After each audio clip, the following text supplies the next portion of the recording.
নমস্কার, শুরু করছি লিগাল প্লাস। সালটা 2014। ভারতবর্ষের বেশ কিছু রাজ্যে সেই সময় একটা তুমুল আলোড়ন ফেলে দিয়েছিল। মানুষের হাহাকার, মানুষের চোখের জল, মৃত্যু মিছিল। কেন এরকম ঘটনার সম্মুখীন হতে হয়েছিল মানুষকে? তার কারণ একটাই, অতি লোভ। এবং এই অতি লোভ করাতেই তাদের সর্বশান্ত করেছিল একটা দুটো নয়, বেশ কিছু কোম্পানি, যে কোম্পানির ওপরে আস্থা রেখেছিল সাধারণ মানুষ। ঘটনাটা 2014 সাল, আজকে 2026, প্রায় 12টা বছর। এই 12 বছরে গঙ্গা থেকে পেরিয়ে গিয়েছে বহু জল, কিন্তু সেদিনের ঘটনা প্রবাহ আজও কিন্তু বইছে। এবং যারা সেদিন প্রতারিত হয়েছিলেন, কেন প্রতারিত হয়েছিলেন তার কারণ, সেই সময় বিভিন্ন কোম্পানি, রোজ ভ্যালি, এমপিএস, পিনকন, আইকর, বিভিন্ন কোম্পানি, সারদা, বিভিন্ন কোম্পানিগুলিতে মানুষ গুচ্ছ গুচ্ছ টাকা গচ্ছিত রেখেছিলেন। জমি বিক্রি করেছেন, বাড়ি বিক্রি করেছেন, প্রভিডেন্ট ফান্ড ভেঙেছেন, সেভিংসের থেকে টাকা তুলেছেন। সেই টাকা শুধুমাত্র ওই কোম্পানিগুলোতে তারা লগ্নি করেছিলেন একটা মোটা অঙ্কের টাকা ফেরত পাওয়ার জন্য। কিন্তু শেষমেশ কি হলো? রাজ্যের মানুষ, ভারতবর্ষের বেশ কিছু মানুষ, উড়িষ্যা, পশ্চিমবঙ্গ সহ বেশ কিছু রাজ্য, যে রাজ্যগুলিতে যার যথেষ্ট একটা প্রভাব পড়েছিল। কিন্তু যারা সেদিনকে লগ্নি করেছিলেন তারা কিভাবে টাকা পাবেন? আপনি কি সেখানে টাকা লগ্নি করেছিলেন? আপনি কি প্রতারিত হয়েছিলেন? যদি প্রতারিত হয়ে থাকেন তাহলে সেই টাকা কিভাবে ফেরত পাবেন? কে আপনাকে সেই টাকা ফেরত দেবে? কোথায় গেলে আপনি আপনার সেই বহুমূল্য সম্পত্তি বিক্রি করে লগ্নি করেছিলেন সেই টাকা কিভাবে আপনি আবার ফেরত পেতে পারেন? কোন সংস্থার মধ্যে দিয়ে আপনি এই টাকা ফেরত পাবেন? সরকার কি আপনাকে এ বিষয়ে কোনো সহযোগিতা করতে পারবে? তাই এই যাবতীয় প্রশ্নের উত্তর আপনি অবশ্যই পাবেন যদি আপনি 10 টাকা থেকে 10 কোটি টাকাও লগ্নি করে থাকেন, বা সেই সংশ্লিষ্ট কোম্পানিতে আপনি যদি টাকা রেখে থাকেন, তাহলে আপনি কিভাবে টাকাটা ফেরত পেতে পারেন? বাড়িতে ঘুমিয়ে থাকলে তো টাকা ফেরত আসবে না। তাহলে আপনাকে কি করতে হবে এবং কতদিন পর্যন্ত আপনাকে এই লড়াই চালাতে হবে, এই যাবতীয় তথ্যই আমরা তুলে ধরব আজকের এই লিগাল প্লাসে। শুধু যেটা আমাদেরকে বুঝতে হবে, আইন থাকাটা কোনো সলিউশন হতে পারে না, আইনের প্রয়োগটা বড় ইম্পর্টেন্ট। আজকে প্রতারণা হলে যে মানুষটা প্রতারিত হলো, সে যেরকম প্রতারিত শাস্তিও দাবি করছে, সে কিন্তু তার যে গচ্ছিত অর্থ সেটাও ফেরত চাইছে। এই যে প্রতারণা যারা করছে তাদের বিরুদ্ধে যে পদক্ষেপ নেয়, সেটাকে আরো শক্ত হাতে দমন করার একটা প্রক্রিয়া বলে আমি মনে করি। এই 55টা কোম্পানির মধ্যে থেকে আপাতত 21টা কোম্পানির টাকা রিফান্ডের প্রক্রিয়া চলছে। আজকে টাকা ফেরত দিয়ে একটা প্রবলেমের পার্ট সলভ করা হচ্ছে, আর দোষীদের শাস্তি না দিতে পারলে কিন্তু সেকেন্ড পার্টটা হচ্ছে না, এবং তারা ইন্সপায়ার্ড হবে আবার ফিউচারে কিন্তু সেই চিট ফান্ড ব্যবসায় নামা। ভারতবর্ষের বহু রাজ্য রয়েছে, যে রাজ্যগুলোতে বিভিন্ন সময় আমরা দেখেছি যে মানুষ বিভিন্নভাবে প্রতারিত হয়েছে। সেটা চিটফান্ডও হতে পারে বা বিভিন্ন ক্ষেত্রে তারা প্রতারিত হয়। তো এই যে প্রতারণার জন্য মূলত সাধারণ মানুষরাই তাই সেই প্রতারণার মধ্যে জড়িয়ে পড়ে। এক্ষেত্রে আমাদের দেশের আইন কতটা তাদের রক্ষা কবচ হিসেবে কাজ করতে পারে বলে আপনার মনে হয়? দেখুন, বেসিক যেটা আমাদের ছিল হচ্ছে ইন্ডিয়ান পেনাল কোড, এখন বিএনএস দ্বারা যেটা হয়েছে, এটা তো নর্মাল, মানে এটাতেই আমরা যত ধরনের প্রতারণা সেগুলোকে মোটামুটি আটকানোর ভারতবর্ষের প্রভিশন আছে। বাট আমরা অনেক সময় দেখেছি যে এখন এই যে আমরা যে যুগে বাস করছি, স্পেশাল আইন, স্পেশাল ইকুইপড আইন, যে আইনটা সেই স্পেসিফিক প্রবলেমটাকে সলভ করতে পারে, সেই দিকে আইনগুলোকে স্পেসিফিকেশন করা হয়েছে। আমরা সকলেই জানি যে SEBI, security exchange board of India, এটা একটা আইনের দ্বারা একটা সংস্থা, তাকে আনা হয়েছিল বাজার থেকে প্রতারণা ঠেকানোর জন্য। তারপর অনেক জল গড়িয়ে গেছে, তারপর অনেক বিভিন্ন আইন এসছে। সেন্ট্রাল গভর্নমেন্ট 2018-19 সালে একটা সেন্ট্রাল লেজিসলেশন নিয়ে এসছে চিট ফান্ড আটকানোর জন্য। আমাদের রাজ্য 14 সালে এসছে। আমাদের গোটা ইন্ডিয়াতে এখন 14টা রাজ্যে স্পেসিফিক অ্যাক্ট আছে এই চিট ফান্ড আটকানোর জন্য। বাট বিষয়টা হচ্ছে এই আইনগুলো থাকলেও তো আমাদের কিছু কিছু ফাঁক থেকে যাচ্ছে, কোঅর্ডিনেশনের অভাব থেকে যাচ্ছে। শুধু যেটা আমাদেরকে বুঝতে হবে, আইন থাকাটা কোনো সলিউশন হতে পারে না, আইনের প্রয়োগটা বড় ইম্পর্টেন্ট। আর আমরা যেটা আজকাল বারবার দেখতে পাই, বা যেটা আমরা বারবার প্রশ্ন চিহ্নের মুখে দাঁড়াই, সেটা হচ্ছে কোঅর্ডিনেশন বিটুইন ডিফারেন্ট অর্গানাইজেশন।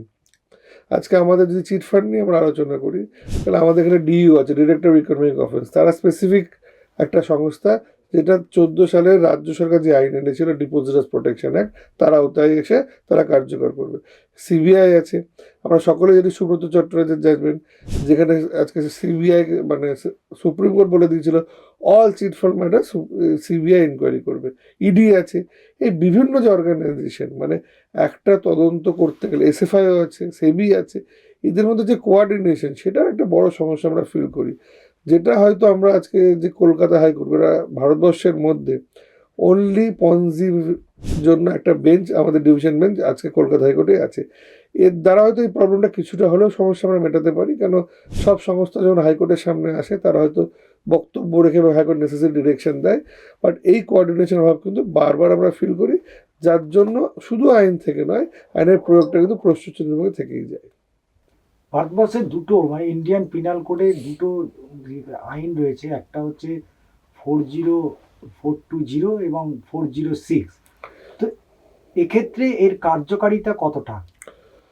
যেটা আপনাকে বললাম, বেসিক যখন কোনো সমস্যায় পড়া হয়, এই যে প্রতারণার আপনি বললেন চিটিং, এই কেসটাই নর্মালি এই ধারার উপর দিয়েই মামলাগুলো শুরু করা হয়েছে। কিন্তু আমাকে যেটা বুঝতে হবে, যেটা আগে আমি বললাম, যে এই স্পেসিফিক যে চিট ফান্ড বা এই স্পেসিফিক প্রতারণা আজকের যুগে যেগুলো আসছে, সাইবার ক্রাইমে আপনি ধরে নিন না, স্পেসিফিকেশনটা অনেক স্ট্রং। তো একটা বেসিক জেনারেল আইন দিয়ে সেটা করা হচ্ছে না এবং পারা যাচ্ছে না, সেই জন্য স্পেসিফিক অ্যাক্টগুলো আসছে। এই ক্ষেত্রেও যেটা আপনাকে বলবো, যে এই দুটো ধারার যে কথা আপনি বললেন, এটা হচ্ছে খুব বেসিক ইনগ্রেডিয়েন্ট, যে দিয়ে এখন আমি বলছি না এগুলো কিন্তু ইরেলিভেন্ট বলছি না, এগুলো রেলিভেন্ট, এগুলোর উপরেই তদন্ত দাঁড়িয়ে থাকে। এর তদন্ত স্কোপও অনেক বেশি, বা তা সত্ত্বেও কিন্তু স্পেসিফিক আইন প্রভিশন। কেন আজকে প্রতারণা হলে যে মানুষটা প্রতারিত হলো, সে যেরকম প্রতারিত শাস্তিও দাবি করছে, সে কিন্তু তার যে গচ্ছিত অর্থ সেটাও ফেরত চাইছে। তো এই দুটোকে কম্বিনেশন করতে গিয়ে আজকের ডেটে 2026 সালের জানুয়ারি মাসে এসে অনেক নতুন ধরনের আইন প্রণয়ন করা হয়েছে, যেগুলো এই যে সমস্যাটাকে কিছুটা নিউট্রালাইজ করা এবং এই যে প্রতারণা যারা করছে তাদের বিরুদ্ধে যে পদক্ষেপ নেওয়া, সেটাকে আরো শক্ত হাতে দমন করার একটা প্রক্রিয়া বলে আমি মনে করি। 2014 সালে প্রথম মূলত বাংলার মানুষ জানতে পেরেছিল যে তারা যে টাকা লগ্নি করেছিল সমস্তটাই সেই টাকা আত্মসাৎ করে ফেলেছে বেশ কিছু কোম্পানি। সেখানে র্যামেলস ছিল, সেখানে আইকর ছিল, সেখানে সারদা ছিল, সেখানে রোজ ভ্যালি ছিল, বিভিন্ন কোম্পানি সেই সময় একেবারে গজিয়ে উঠেছিল ব্যাঙের ছাতার মতন। কিন্তু মানুষ যখন জানতে পারলো, ততক্ষণে মানুষ সমস্ত কিছু খুইয়ে ফেলেছে। জমি বাড়ি বিক্রি করে তারা সেই টাকা, মোটা অঙ্কের টাকা তারা বিভিন্ন সময় তারা বিভিন্ন কোম্পানিতে লগ্নি করেছিল, কিন্তু অবশেষে শূন্য। এবং শুধু তাই নয়, এই কারণে বহু মানুষের মৃত্যু হলো, যে কারণে হাইকোর্টকে বিশেষ বেঞ্চ গঠন করতে হলো।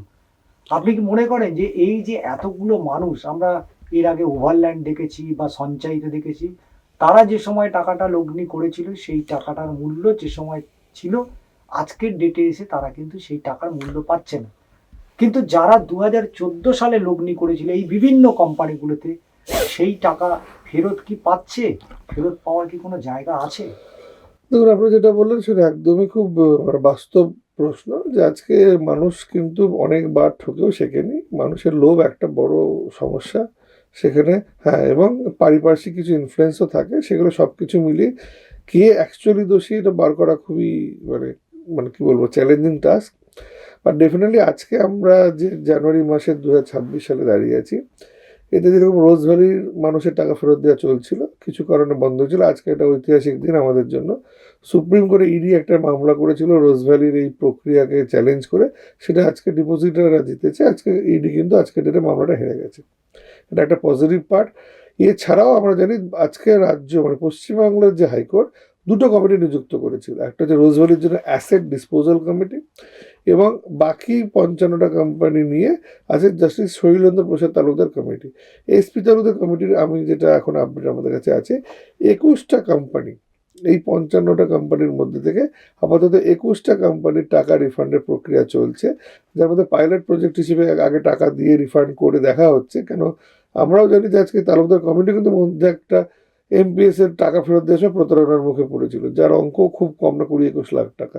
তা সেই থেকে সচেতন হয়ে নতুন এসওপি বার করে নতুন সিস্টেমে যাতে এই সমস্যাগুলো আটকানো যায় প্রক্রিয়া চলছে। আজকের ডেটে আপনাকে যেটা আমি আপডেট দিতে পারি যে আজকে জাস্টিস এসপি তালুকদার কমিটির থেকে 21টি কোম্পানি এবং রোজ ভ্যালি যেটা 25শে সেপ্টেম্বর 2025 বন্ধ ছিল, আজকে যে ঐতিহাসিক রায় আজকে ডিপোজিটরা পেল সুপ্রিম কোর্ট থেকে, তারপরে তো সেটা চালু হলে মোট 21 এবং 22টি কোম্পানি টাকা ফেরত দেওয়ার কিন্তু প্রক্রিয়া চলছে।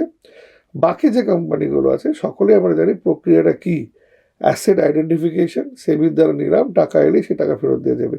এই প্রক্রিয়াটা এখনও চলছে, আবার সামনে অকশন নোটিশ বেরোবে। তাহলে এই প্রক্রিয়া যদি মানুষের টাকা ফেরত আসে কমিটির কাছে, তাহলে বাকি যে কোম্পানিগুলো আপাতত আছে, আমি বলছি যে 50টা 52টা 55 60 70টা কোম্পানিতে সব শেষ হয়ে যাচ্ছে না, বাকি প্রচুর কোম্পানি আছে যারা এখনো ওয়ান ম্যান কমিটি মানে গণ্ডিতেও ঢুকতে পারেনি, তাদের জন্য আমরা কোর্টকে বলেছি। কোর্ট বলেছে এদের একটা লজিক্যাল কনক্লুশনের জায়গায় এলে ফার্দার কিন্তু ফিউচারে মানুষ বাকি মানুষদেরও টাকা ফেরত পাওয়ার প্রক্রিয়া কিন্তু একটা তৈরি হবে বলে আমার মনে হয়। 2014 সালের ঘটনা, আজকে 2026 সাল, মাঝখানে কেটে গিয়েছে প্রায় কাছাকাছি 10 বছর। এই 10 বছরে বেশি 12 বছর হয়ে গেছে। এই 12 বছরে আমানতকারীরা যারা মূলত টাকা লগ্নি করেছিল, তারা তো টাকা ফেরত পাওয়ার একটা জায়গা তো তৈরি হচ্ছে, কিন্তু যারা সেই সময় প্রতারণা করেছিল, সুদীপ্ত সেন, দেবযানী মুখোপাধ্যায় থেকে শুরু করে আইকোয়া, র্যামেল, বিভিন্ন পিনকন, বিভিন্ন কোম্পানিগুলো, সেই কোম্পানির ধীরে ধীরে দেখা যাচ্ছে যে তদন্তের কোথাও গাফিলতি থেকে অনেকেই জেল মুক্ত হয়ে যাচ্ছেন। তাহলে কি এই যে যারা প্রতারণার শিকার হলো, তারা কি সত্যি সুবিচার পেলেন? এই বিষয়ে অবভিয়াসলি আপনি যেটা বললেন সবই তো রেকর্ডেড ফ্যাক্ট, মানে সবই তো ধরুন আমাদের নথিভুক্ত ফ্যাক্ট। ডেফিনেটলি যেটা আপনাকে প্রথমেও বললাম যে বিভিন্ন সংস্থা, কেন্দ্রীয় রাজ্য সংস্থার যে তদন্ত প্রক্রিয়া সেটা অতি ধীরগতিতে চলছে, এ নিয়ে কোনো মানে দ্বিমত আমার নেই। এবং এই দ্বিমতের জন্য কি হচ্ছে, যদি আমরা দৃষ্টান্তমূলক শাস্তি না দিতে পারি, তাহলে সামনের দিনে কিন্তু এই যে চিটফান্ড আবার যে সামনে উঠে আসবে না, এর গ্যারেন্টি কেউ নিতে পারবে না। আজকের ডেটে আমরা অনেক জায়গা থেকে খবর পাচ্ছি যে বিভিন্নভাবে কিন্তু চিটফান্ড চলছে, মোড়কটা পাল্টে দেওয়া হয়েছে বা সেই চিটফান্ড ব্যবসায় চলছে। তো সেই ক্ষেত্রে যেটা আপনি বললেন আপনার সঙ্গে একমত, বিভিন্ন এজেন্সি, কেন্দ্রীয় হোক রাজ্যের হোক, তারা যদি স্পেশালাইজড এজেন্সি যদি এই তদন্তটাকে লজিক্যাল কনক্লুশনের টাইম ফ্রেমের মধ্যে না আনতে পারে এবং দৃষ্টান্তমূলক শাস্তি না দিতে পারে, তাহলে ডেফিনেটলি এই যে চিটফান্ডে যে 2014 সালের হাহাকার আমরা দেখেছি, মৃত্যু মিছিল দেখেছি, সেটা কিন্তু সামনের দিনে আমাকে দেখতে হবে। কারণ কি, আজকে টাকা ফেরত দিয়ে একটা প্রবলেমের পার্ট সলভ করা হচ্ছে, আর দোষীদের শাস্তি না দিতে পারলে কিন্তু সেকেন্ড পার্টটা হচ্ছে না, এবং তারা ইন্সপায়ার্ড হবে আবার ফিউচারে কিন্তু সেই চিটফান্ড ব্যবসায় নামার। কোথাও একটা স্বচ্ছতা নিয়ে একটা কমিটির বিরুদ্ধে প্রশ্ন উঠেছিল, যেখানে একটা স্বচ্ছতা মানে যেহেতু কলকাতা হাইকোর্ট তৎকালীন কলকাতা হাইকোর্টের প্রধান বিচারপতি তিনি নির্দেশ দিয়েছিলেন, সেই নির্দেশে বিশেষ বেঞ্চ গঠন করা হলো এবং সেই বেঞ্চ তারা সুপারিশ করলো একটা কমিটি, এবং পরবর্তীতে সেই কমিটির একটা স্বচ্ছতা নিয়ে প্রশ্ন উঠেছিল। তাহলে একদিকে যখন চিটফান্ডে মানুষ প্রতারণা হলো, তারপরে নতুন একটা কমিটি যখন গড়ে দেওয়া হলো, সেই কমিটির স্বচ্ছতা নিয়েও তো একটা প্রশ্ন উঠেছিল। দেখুন, যেটা হচ্ছে আমাদের জুডিশিয়াল সিস্টেমে যেটা হচ্ছে যে কোনো কিছু স্ক্রুটনি করা উচিত হয়। একটা অভিযোগ ওঠা মানেই তো সেটা সফল বা সেটা ঠিক ধরে নেওয়া ঠিক না একদমই। আপনি যেটা বললেন ঠিক, একটা ফরেন্সিক অডিট আজকে অ্যাসেট ডিসপোজাল কমিটির এগেনস্টে হাইকোর্ট চেয়েছে। আজকে কেন্দ্র সরকারকে তারা রিকোয়েস্টও করেছে যেন এসএফআইয়ের দ্বারা এটা হয়। আমরা যারা ডিপোজিটার হয়ে অ্যাপিয়ার করি বা আইনজীবী, তারাও চাইছি যে যদি কোনো অর্গানাইজেশন বা আজকে হাইকোর্ট নিযুক্ত কমিটির নামে কোনো প্রশ্ন ওঠে, তাহলে let it be faced and investigated. কারণ আজকে যদি আমরা এই সমস্যাটাকে একদম গোড়ায় না সমস্যার সমাধান করতে পারি, তাহলে মানুষের কনফিডেন্স, মানুষের বিশ্বাস, আস্থা নিয়ে কিন্তু একটা প্রশ্নচিহ্ন থেকে যাবে। সেই কারণে ডেফিনেটলি যেটা আপনি বললেন যে কোনো কিছুই এগেনস্টেই কোনো কিছু অভিযোগ উঠতে পারে, সে তদন্ত করার জন্য হাইকোর্ট চাইছে, আমরাও চাইছি তদন্তটা হোক। যতক্ষণ এই তদন্তের রিপোর্ট পাবলিশড হচ্ছে ততক্ষণ এই ব্যাপারে মনে হয় না কোনো ফার্দার কমেন্ট করা উচিত, আর তদন্ত যেন হয় আমরা সেটা কিন্তু বারবার চাইছি। কিন্তু আপনার একটা কথাতে উঠে এলো যে এই চিট ফান্ড যেটা 2014 সালে মানুষকে চোখের জলে, শুধু তাই নয়, মানুষের মৃত্যু পর্যন্ত হয়েছিল যারা লগ্নি করেছিল, অর্থাৎ যারা ডিপোজিটার। তাহলে আবার নতুন করে বেশ কিছু নাম উঠে আসছে বাজারে, যেগুলো মূলত মোড়কটা তারা চেঞ্জ করে ফেলেছে। তাহলে সেই ক্ষেত্রে মানুষকে কতটা সজাগ থাকতে হবে, এবং তার পাশাপাশি যে সমস্ত সংস্থা, অর্থাৎ আমাদের সিবিআই বা ইডি এবং সর্বোপরি রাজ্যের যারা উইংস রয়েছে, তাদেরকে কতটা সতর্ক থাকতে হবে? তা নাহলে নতুন করে মানুষকে আবার প্রতারণার ফাঁদেই তো পড়তে হতে পারে। একদম, দেখুন, মানুষকে প্রথম কথা এজেন্সি দিয়ে কোনো প্রবলেম সলভ হয় না। আমি যাতে নিজে বুঝেছি, এতদিন ধরে 2013-14 সাল থেকে চিট ফান্ডের হাজার হাজার লোকের সঙ্গে মিশে ডিপোজিটরদের হয়ে লড়াই করে মানুষকে সচেতন হতেই হবে। লোভে আপনি যদি পা দেন, আপনার কিন্তু রিস্ক থেকেই যাচ্ছে। কারণ আপনাকে বুঝতে হবে যে ভারতবর্ষের যে সংস্থাগুলি, যে central agency, central organisation, financial organisation, তারা যখন মার্কেটে 4%, 5% সুদ দেয়, 20% সুদ আপনাকে কেউ দিতে পারবে না। লোভ সম্বরণ আমাদেরকে করতে হবে, সেটা আমিও নিজেকেও বলছি। তো সেই ক্ষেত্রে দাঁড়িয়ে এটা খুব গুরুত্বপূর্ণ। মানুষ যদি নিজে সচেতন নয়, এজেন্সি কিছু করতে পারবে না। হ্যাঁ, 2014 সালে যে আইনের গাফিলতি ছিল, বা আইনের যে শর্টেজ ছিল, বা আইনের যে প্রভিশনসগুলো ছিল না, মানে যেই দিয়ে এই সমস্যাটাকে আটকানো যায়, আজকে সেটা অনেক বেশি আইনি প্রভিশনস আছে, আইনি ইকুইপমেন্ট আছে, যেটা দিয়ে সমস্যাটাতে, এই যে ধরুন 14 সাল থেকে আপনি বলেন 26 সাল, 12 বছর হয়ে গেল, সেটা হয়তো আগামী দিনে লাগবে না এই সমস্যাটা সামনে এলে। কিন্তু মানুষ যতক্ষণ না সচেতন হচ্ছে, মানুষ যতক্ষণ না এই ফাঁদে পা দেওয়ার থেকে নিজেদেরকে বিরত করতে পারছে, ততক্ষণ কিন্তু কোনো এজেন্সি, কোনো সেন্ট্রাল এজেন্সি, স্টেট এজেন্সি এই সমস্যা আটকাতে পারবে না। এর কিন্তু ভবিষ্যতে সেই আবার স্ক্যাম এবং স্ক্যান্ডেল এবং মানুষের হাহাকার আমাদের দেখতে হতেই পারে। শেষ প্রশ্ন আপনার কাছে, যে 2 কোটি টাকা প্রতারণা করছেন তার বিরুদ্ধে 420 অর্থাৎ চিটিং কেস লাগছে, যে 500 টাকা চিটিং করছে তার বিরুদ্ধেও 420 ধারা লাগু হচ্ছে। আদতে এই 420-র বাইরে যারা এই ধরনের বিগ বিগ অ্যামাউন্ট, এরকম আছে ভারতবর্ষে, এরকম বহু ব্যবসায়ী রয়েছে যারা এরা এই দেশ থেকে টাকা নিয়ে, যার জন্য বহু ব্যাংক বন্ধ হয়ে যেতে হয়েছে। শুধুমাত্র কি 420 দিয়েই বিষয়টা থাকবে, না এর পরিধি হয়তো আরো বাড়ানো উচিত? কারণ আপনি নিজে একজন আইনের ছাত্র এবং দীর্ঘদিন আইনি ব্যবস্থার মধ্যে রয়েছেন। আপনার কি মনে হয় যে এই 420-র সঙ্গে আরো এমন কিছু ধারা লাগু করা উচিত, যাতে করে প্রতারণা করার আগে অন্তত একবার ভেবে দেখবে যে আইন আমাদের রয়েছে, সেই আইন কিন্তু সকলের ঊর্ধ্বে? দেখুন, 420 যেটা আপনাকে আগেও বললাম, সেই সেকশনটা এখন যদিও বা বিএনএসে চলে এসছে, এটা আমরা আইপিসি দিয়ে আলোচনা করছি, বাট আমরা সাধারণ মানুষ 420টাই বেসিক্যালি বুঝি, এখনো মাথায় সেটাই গেঁথে আছে। তো সেই ক্ষেত্রে আলোচনা করতে গেলে এটা হচ্ছে বেসিক একটা ক্রাইম হলে ঢোকার রাস্তা। এখন এনফোর্সমেন্ট ডিরেক্টর আছে, মানি লন্ডারিং অ্যাক্ট আছে, সিবিআই স্পেশালাইজড এজেন্সি আছে, বিভিন্ন ডিও আছে, সাইবার ক্রাইমের জন্য আলাদা এজেন্সি আছে। একটা ক্রাইম তো কোনো একটা গণ্ডির মধ্যে থাকে না, সেটা বিভিন্নভাবে ট্রাভেল করে। তো সেটা যেটা আপনি বলেন রাইটলি, যে শুধু 420 কেন, এখন আরও যে বাকি সেকশনস আছে, বাকি আইন আছে, সেগুলো এখন লাগু করার প্রসিডিওরে আছে। সেগুলো লাগু করেই কিন্তু যে কোনো এজেন্সি নেয়। এবং ধরুন একটা যদি কোনো সিবিআই ইনকোয়ারি হয়, যদি সিবিআই সেখানে দেখে মানি লন্ডারিংয়ে, তাহলে সেটা ওরা ইডিকে পাঠিয়ে দেয়। তো এটা যে কমিউনিকেশন বিটুইন দ্য এজেন্সি, সেটা খুব ইম্পর্টেন্ট। আর সবথেকে বড় যেটা গুরুত্ব হচ্ছে সেন্ট্রাল স্টেট এজেন্সিস যারা আছে তাদের কোঅর্ডিনেট হয়ে কাজ করা। কারণ প্রতারণা যখন হয়েছে, সেটা কিন্তু মানুষ প্রতারিত হয়েছে। আমরা বারবার দেখি যে এজেন্সিদের মধ্যে নিজেদের মধ্যে যদি তালমেল না থাকে, তাহলে তার বেনিফিট কিন্তু এই যারা প্রতারণা করছে তারা পায়। সেটা বন্ধ করতে হলে মোস্ট ইম্পর্টেন্ট হচ্ছে, যেটা আমি মনে করি, যে খুব ভালো কোঅর্ডিনেশন এবং the authorities and the agencies, এবং কোর্ট মনিটর যেটা তদন্ত হয় সেই ক্ষেত্রে এটা অনেকটাই কম, বাট যেটা কোর্ট মনিটর তদন্ত নয়, সেক্ষেত্রে কিন্তু এই এজেন্সিদের মধ্যে কোঅর্ডিনেশনের অভাবে কিন্তু বারবার অনেক সময় আমরা দেখছি যারা দোষ করছে তারা কিন্তু বেরিয়ে যাচ্ছে। রোজ ভ্যালিতে আপনি যেটা বলছিলেন, রোজ ভ্যালিতে ইতিমধ্যেই টাকা দেওয়ার প্রক্রিয়া শুরু হয়েছিল, মাঝখানে একটু থমকে যায়, আবার সুপ্রিম কোর্টের নির্দেশে আজকে যেহেতু ইডির আবেদন খারিজ হয়ে গেছে, তাই স্বাভাবিকভাবে আবার রোজ ভ্যালির টাকা ফেরত পেতে শুরু করবে।